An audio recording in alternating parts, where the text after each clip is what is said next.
Kumusta ka basketball? Super Chris TV. Pag-usapan pa rin po natin ang ating Team Gilas Pilipinas. Meron po silang preparation para sa paparating na FIBA Asia Cup qualifiers at FIBA Asia Cup.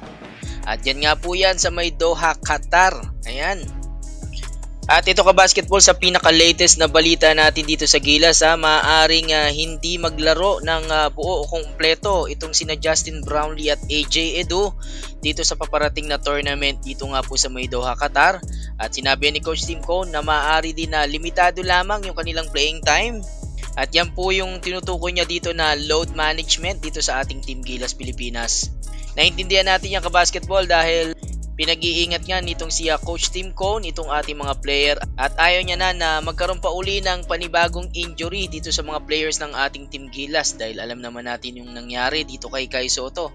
Approve yan para sa atin basketball kasi tune-up game lang yan, baka mamaya magkaroon pa dyan ng mga serious injury, so wag naman sana kasi mas mahalaga yung haharapin natin yung FIBA Asia Cup at meron pa tayong qualifiers yung last window dyan sa Auckland, New Zealand.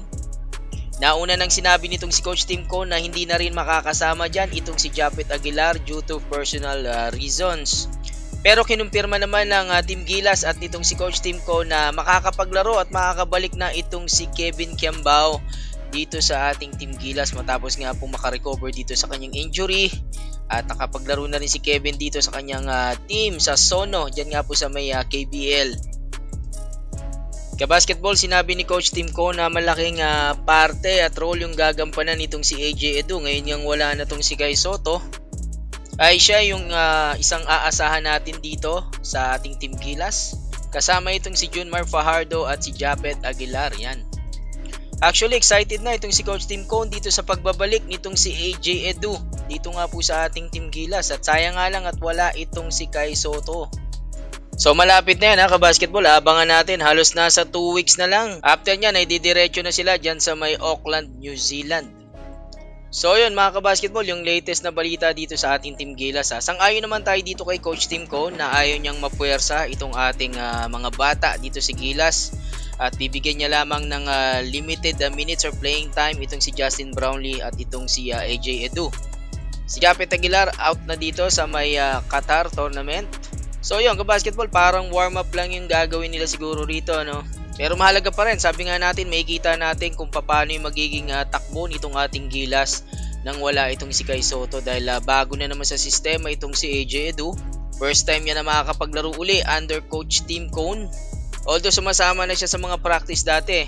And hopefully tuloy-tuloy na yung pagiging healthy nitong si AJ Edu dahil malaki talaga yung tulong nitong si AJ Edu dyan sa rebounding lalo na sa depensa. Jamie Malonzo mga kabasketball, tingin ko kumukondisyon pa yan, no? Hindi pa talaga makakapwersa ng laro yan, galing yan sa injury. Nakikita natin dito yung mga young guns, sila yung pupukpok dito, itong sila Kevin Kiambao, itong sina Carl Tamayo, maaari din na paglaruin na itong si Mason Amos.